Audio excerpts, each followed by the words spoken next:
ஹரிபோல் தண்டவத் பிரணாம். நான் சில பக்திவினோத் டாக்கூருக்கு சரணாகதி படிச்சுட்டு இருந்தேன் புத்தகம். சரணாகதிக்கு 6 அங்கத்திலே 3ஆவது கோப்தரத்வ வர்ணனா. கோப்தரத்வ வர்ணனை சொன்னால் பகவான் ஸ்ரீகிருஷ்ணர் தான் எனக்கு பாலனை பண்ணிட்டு இருக்காரு. அந்த நம்பிக்கையுடனே வாழ்வது அது எப்படி இருக்கும்? அதுக்கு 2 கீர்த்தனை படித்தாச்சு. நீங்கள் 3ஆவது படிக்க போகிறேன்.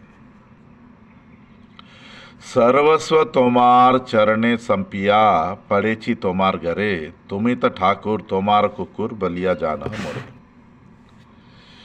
ஓ பகவானே, எல்லாமே உனக்கு உள்ளது. இந்த உடம்பு, என் குடும்பம், என் வீடு, நான், எனக்கு என்ன உள்ளது எல்லாம் உனக்கு உள்ளது. எல்லாம் உன் பாதத்திலே அர்ப்பணை பண்ணிட்டு நான் உன் வீட்டில் வாசம் பண்ணிட்டு இருக்கேன்.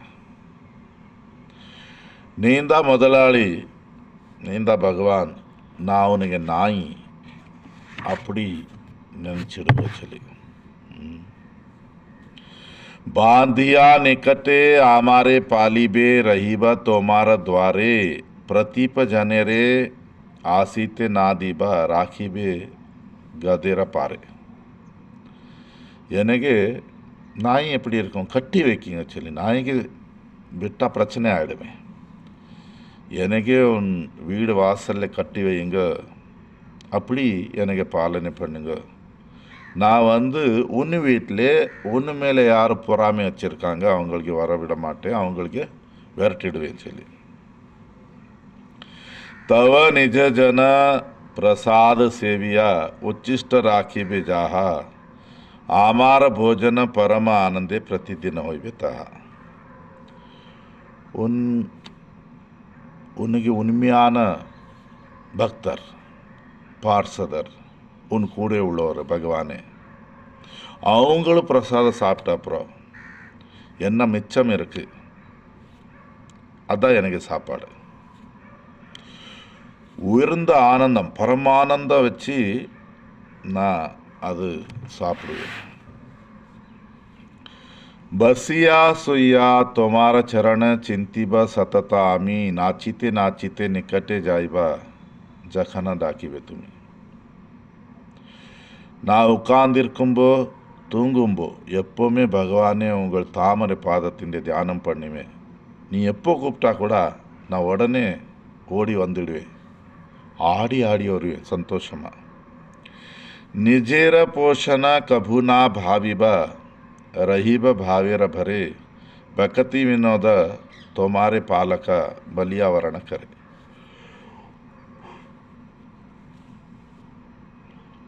எனக்கு வாழ்க்கை எப்படி நடத்தணும் இதுக்கு பார்த்து நான் கவலைப்பட மாட்டேன்னா, நான் எப்பவுமே உன் சேவை, உன் லீலே, உன் சுகம், இந்த பாவங்களில் இருப்பேன்.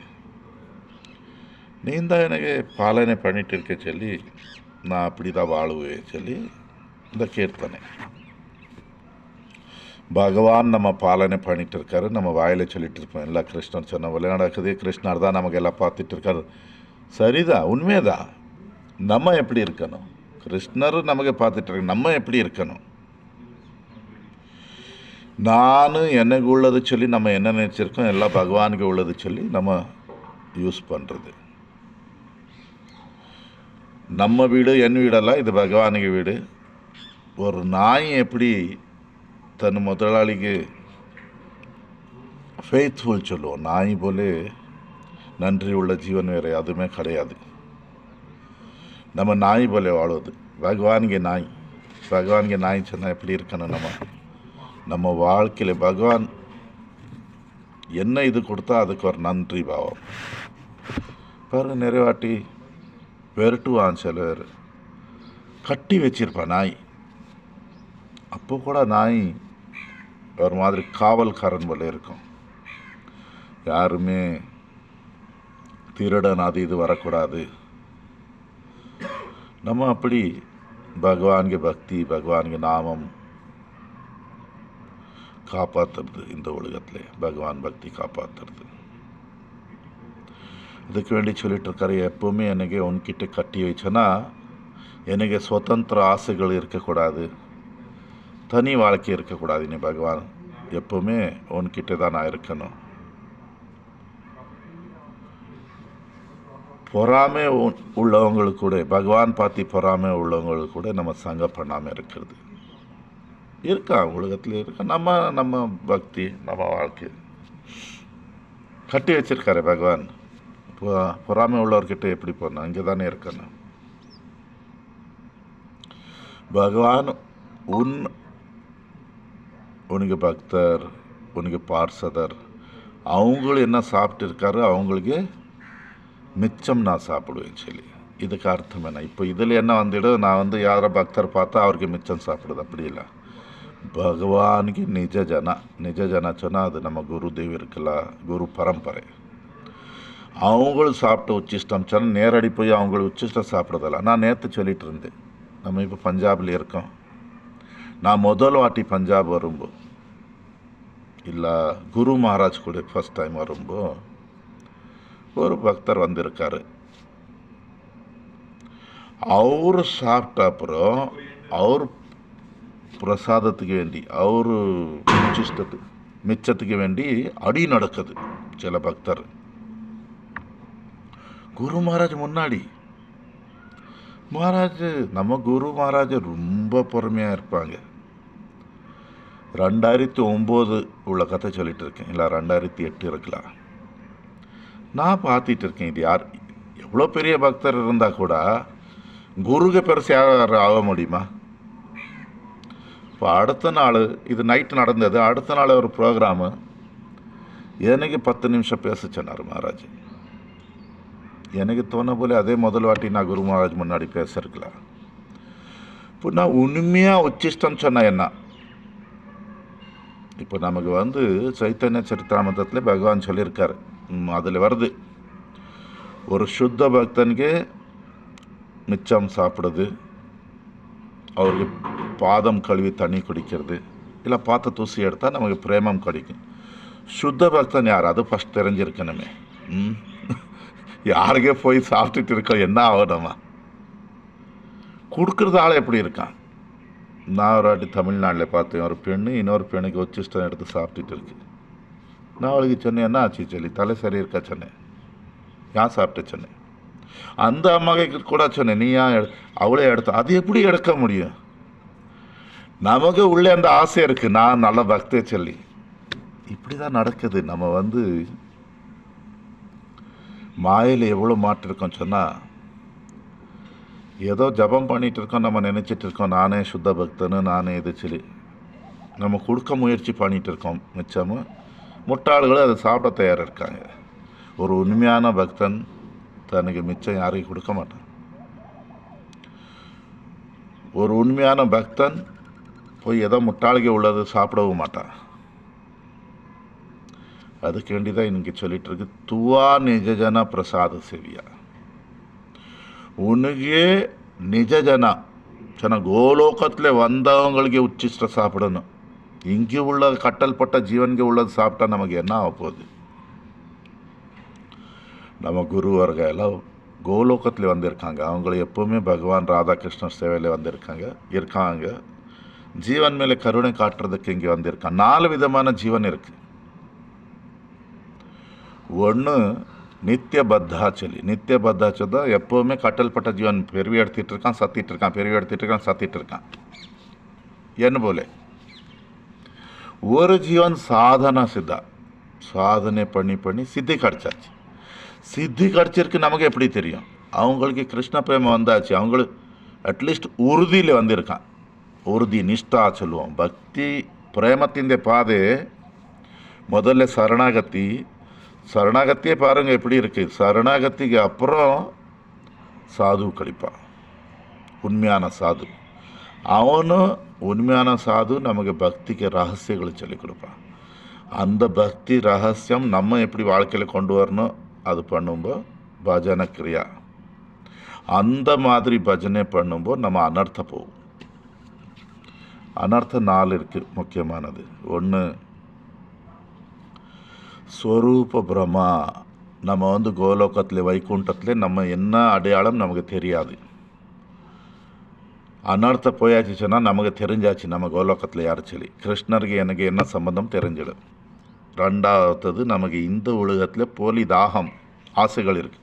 அந்த ஆசை இப்போ கோலோகத்தில் ஆசைகள் வந்துடும். மூணாவது நாம அபராதம். நம்ம வந்து உறுதியில் வந்தாச்சு நமக்கு இல்லை அனர்த்த போச்சுன்னா அபராதம் ஆகாது. எப்போ பார்த்தா மன்னிச்சிடுங்க பிரபு மன்னிச்சு என்ன மன்னிச்சிடுங்க எப்போ சொல்லு தவறு நடக்காத மன்னிப்பியா கேட்கணும். நாலாவது நம்ம அனர்த்த போகுது ஹிருதய தௌர்பல்யா வீக்னஸ் ஆஃப் ஹார்ட். நமக்கு நிறைய விஷயங்கள் தெரியும், அது வாழ்க்கையில் கொண்டு வர முடியல, இல்லை அப்புறம் சொல்லி தள்ளிட்டு இருக்கோம். அந்த பாவம் போயிடும். நம்ம என்ன பண்ணணும் அப்போவே பண்ணணும். அப்படி நம்ம உறுதியில் வரும்போது நிஷ்டா நமக்கே நம்ம இந்த உலகத்திலே இப்போது நல்லது கெட்டது அனுபவிச்சுட்டு இருக்கோம். நம்ம போன பிரிவுள்ள கர்மங்கள், அந்த போன பிரிவுள்ள கர்மங்களை சுட்டு போயிடும். இனி இந்த கர்மத்து ரெண்டாவது இந்த பிரிவில் உள்ள கர்மங்கள் இனி கணக்கு ஆகலை, அது சுட்டு போயிடும். சொன்னால் பிராரப்த கர்மா அப்பிராரப்த கர்மா ரெண்டு போயாச்சு. மூணாவது நம்ம எல்லாருக்கும் இதயத்திலே ஒரு பாவத்தின் விதை இருக்குது. தெரிஞ்சு தெரியாமல் பாவம் பண்ணிடும். உறுதி நிலைமையில் வந்தாச்சு சொன்னால் பாவம் சொல்லி எடுக்காது. நான் பாவம் பண்ணணும்னு சொன்னால் கூட பாவம் பண்ண முடியாது. நாலாவது நம்ம எல்லாருமே அறியாமல் இருக்கோம், அறியாமல் போயிடும்.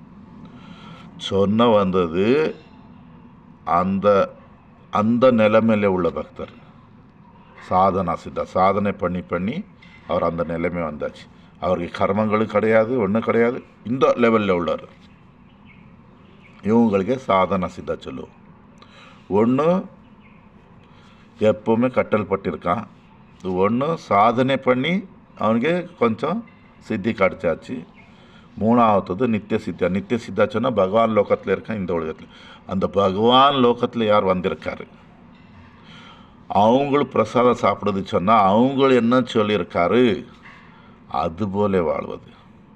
ரூப கோஸ்வாமி என்ன சொல்லியிருக்காரு, பக்திவினோத் டாக்கூர் என்ன சொல்லியிருக்காரு, பிரபுபாத் சில பக்தி சித்தாந்த சரஸ்வதி கோஸ்வாமி டாக்கூர் என்ன சொல்லியிருக்காரு, நம்ம பரம்பரை அந்த குருவர்கள் சொன்ன போல நம்ம வாழ்க்கை வாழ்வது. அவங்களுக்கு சொன்னதான் நம்ம வேறவங்களுக்கு சொல்கிறது. புது புது வழிகள் பண்ணுறது. இந்த கனவு கதைகள் பேசுவான் நிறைய பேர். என்னை கனவுல ராதாகிருஷ்ணர் வந்தார். உண்மை தெரியுமா, பகவான் வந்தால் கூட நம்ம யாருக்கும் சொல்லக்கூடாது. சரி கனவுல வந்து என்ன ஆகிடும், சரி கனவுல வந்தார் பகவான், என்ன ஆச்சு? நம்ம வாழ்க்கைக்கு நோக்கம் என்ன அது தெரியுமா? வாழ்க்கைக்கு நோக்கம் கிருஷ்ண பிரேமம் சொன்னால் 24 மணி நேரம் பகவான் ஸ்ரீ ராதாகிருஷ்ணருக்கு சேவை. கனவுல என்ன அப்பாயின்மெண்ட் லெட்டர் கொடுத்தாரா, உனக்கு இனி வேலைக்கு வச்சிடுவேன் வந்துடு சொல்லி? இல்லை. பகவான் நமக்கு கனவுலே தரிசனம் கொடுத்தாரு சொன்னால் அவர் கருணை காட்டினார். நம்ம இதயம் சுத்தமாச்சு, நமக்கு பக்தி பண்ணணும்னு ஆசை வந்தது, நல்லது. அடுத்து என்ன பண்ணுறது? சரி பகவான் தரிசனம் கொடுத்து விடு. சரி அதில் என்ன ஆச்சு? ஒரு வரம் கொடுத்து விட்டார். என்ன ஆச்சு? சேவை கிடைச்சதா? சேவை விட்டு வேறு ஏதோ பகவான் கொடுத்துட்டு இருக்காரு சொன்னால் பகவான் கூட நமக்கு ஏமாத்திட்டு இருக்காரு. உண்மை சொல்லிட்டு இருக்கேன். என்ன பிரபு இப்படி பேசி விட்டாரு, பயந்து சத்து போயிடுவீங்க. பகவான் தன் சேவை விட்டு நமக்கு வேறு எதுவுமே கொடுத்தா. கனவுல வந்தார், தரிசனம் கொடுத்தாரு, எனக்கு என்ன அரசன் பண்ணிவிட்டார், பிரம்மா பண்ணிவிட்டார், இது எல்லாமே ஏமாத்து. உண்மையாக பகவான் ராதாகிருஷ்ணர் இருந்தால் சரி, நம்ம குருநாதர் குரு வர்க்கம் இருந்தால் சரி, இல்லை ஒரு வைஷ்ணவன் ஒரு சாது இருந்தால் சரி, நம்ம மேலே கருணை காட்டியிருக்காரு சொன்னால் நமக்கு பகவான் ராதாகிருஷ்ணர் சேவை கிடச்சிருக்கு. கிடைக்கணும், இதே கருணை. வேறு எல்லாமே ஏமாத்து தான், எல்லாம் மோகம் மாயை, அவ்வளோதான். பகவான் கூட தன் பக்தி பிரேமம் சீக்கிரமாக யாரையும் கொடுக்க மாட்டார். வேறு ஏதோ இது வேணுமா வச்சுக்கோ, அது வேணுமா வச்சுக்கோ போ. ஏன் அப்படி பண்ணிட்டு இருக்காரு? தன் பக்தி பிரேமம் கொடுத்தா பகவான் கூட அந்த பக்தனுக்கு அடிமையாக இருப்பார். அகம் பக்த பராதீனோ. அம்பரீஷ் மகாராஜ துர்வாசா முனி அம்பரீஷ் மகாராஜா ஏகாதசி விரதம் பண்ணியிருக்காரு. அடுத்த நாள் ஒரு டைம் இருக்கும், அந்த டைமுக்கு உள்ளே சாப்பிடணும். பிராமணருக்கு சாமிகளுக்கு எல்லாம் ஃபஸ்ட் சாப்பாடு கொடுத்துருக்காரு. துர்வாச முனி வந்தாச்சு. இது சிவன். துர்வாச முனிச்சா சாதாரணமான இது கிடையாது. இப்போ அம்பரீஷ் மகாராஜ் வாங்க சொன்னார். நான் குளிச்சுட்டு வருவேன்னு சொல்லி குளிச்சுட்டு அங்கே காயத்ரி பண்ணி வரும்போது லேட் ஆயாச்சு. ஏகாதசி பாராயண டைம் போயிட்டு இருக்கு. அம்பரீஷ் மகாராஜ் தனக்கு பூர்வஹித்தருக்கு கேட்டுட்டு இருக்காரு என்ன பண்ணணும். அவங்களுக்கு சொன்னார், தண்ணி குடிச்சிடுங்க, பாராயணம் ஆகிடும். ஒரு துள்ளி துளசி வேலை குடித்தாங்க. ஒரு துள்ளி வாயிலே போட்டாங்க. துர்வாச முனி வந்து முடி எடுத்துட்டு கோவம், ஒரு ராட்சசி அங்கே பண்ணிட்டுட்டார், கொல்லும் அவனுங்க சொல்லி. அம்பரீஷ் மகாராஜா சுதர்சன சக்கரம் வந்திருக்கு, அந்த பேய்கை கொன்னிட்டு அந்த ராட்சசிக்கு துர்வாச முனி சொர்க்கலோகத்தில் போயிருக்காரு, பிரம்ம லோகத்தில் போயிருக்காரு, சிவன் கிட்ட போயிருக்காரு, வைகுண்டத்தில் விஷ்ணு கூட சொல்லிட்டு இருக்காரு நான் ஒன்றும் பண்ண முடியாது சொல்லி. என்ன இப்படி பேசிட்டு இருக்கீங்க சொல்லிட்டு இருக்காரு. மக்கள் எனக்கு சுவாதந்திரமாக இருக்கேன்னு நினச்சிருக்காரு. நான் சுவாதந்திரம் கிடையாது, நான் என் பக்தருக்கு அடிமையாக சொல்லி. இதுதான் உண்மை. அதுக்கு வேண்டியதான் பகவான் நமக்கு அடிமை ஆகக்கூடாது சொல்லி வரம் கொடுத்துட்டு இருக்காரு, தரிசனம் கொடுத்துட்டு இருக்காரு. வீடு, கணவன், மனைவி என்ன வேணுமா கொடுத்துடுவார். தன் பிரேமம் சீக்கிரமாக கொடுக்க மாட்டார். நம்ம இந்த சின்ன சின்ன லாலிபாப் கிடச்சாச்சு, மிட்டாய், கடலை மிட்டாய் இந்த இதில் மாட்டியாச்சுன்னா போயாச்சு. வாழ்க்கைக்கு நோக்கம் எப்போ மறக்கக்கூடாது. வாழ்க்கைக்கு நோக்கம் கிருஷ்ண பிரேமம், அனுபு, ஆனந்தம், அமைதி, இனிப்பு. இது எப்படி கிடைக்கும்? பகவான் ஸ்ரீ ஸ்ரீ ராதாகிருஷ்ணருக்கு எப்பவுமே சேவை பண்ணிட்டு இருக்கணும். நம்ம எதுவுமே எதிர்பார்க்காம அவங்களுக்கு சேவை பண்ணுறது, அவங்களுக்கு திருப்திக்கு வேண்டி. அது எப்படி பண்ண முடியும்? நமக்கு குரு வருகா, அது ஆர் கோஸ்வாமி இருக்கலாம், விஸ்வநாத் சக்கரவர்த்தி டாக்கூர், நரோத்தம் தாஸ் டாக்கூர், இவங்களும் காட்டின பாதை. புது புது வழிகளை பண்ணுறது விடுங்க. தனி வழி, என்ன வழி, தனி வழி இதெல்லாம் விட்டுடுங்க. உச்சிஷ்ட சாப்பிடுது சொன்னால் அவங்களுக்கு சொன்ன போல கேட்குறது. அவங்களுக்கு புத்தகம் எழுதி நமக்கு எல்லாமே சொல்லியிருக்காரு. அவங்களுக்கு சொன்ன போல வாழ்க்கை பண்ண நம்ம கண்டிப்பாக நம்ம வாழ்க்கை கிருஷ்ண பிரேமம் நமக்கு கண்டிப்பாக கிடைக்கும். நம்ம வாழ்க்கைக்கு நோக்கம் மறக்காதுங்க. அதுதான் இங்கே சொல்லிட்டு இருக்கு. எப்போவுமே நம்ம பகவானுக்கு தியானம் பண்ணுறது, ஆடி ஆடி சந்தோஷமாக பகவான் சேவை பண்ணுறது. கஷ்டம், கண்ணீர் போட்டு சோகம் வச்சு பகவான் பக்தி பண்ணக்கூடாது. கண்டிப்பாக நம்ம ஆசை நிறைவேறும். அறிவு தண்டோத்னா.